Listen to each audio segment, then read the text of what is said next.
Hello மக்களே, சாப்பிட்டாச்சா? மனுஷனுக்கு சாப்பாடு எவ்வளோ முக்கியம் கரெக்டாக? சாப்பிட்டா தான் ஆக்டிவாக எனர்ஜெட்டிக்காக இருக்க முடியும்.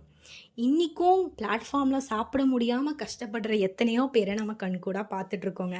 மனுஷன் எனக்கு போதும் அப்படின்னு சொல்கிற ஒரு விஷயம் சாப்பாடு தாங்க. அப்படி சாப்பாடோட மகத்துவத்தை எடுத்துரைக்கும் கதையை இன்று பார்க்கலாம்.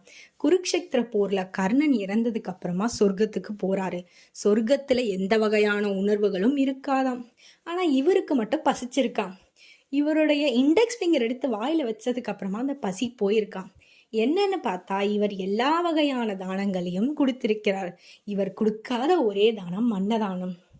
ஆனா பசிப்பா அப்படின்னு ஒருத்தருக்கு அதோ அங்க இருக்கு பாருங்க அப்படின்னு ஆள்காட்டி விரல காமிச்சிருக்காரு போல.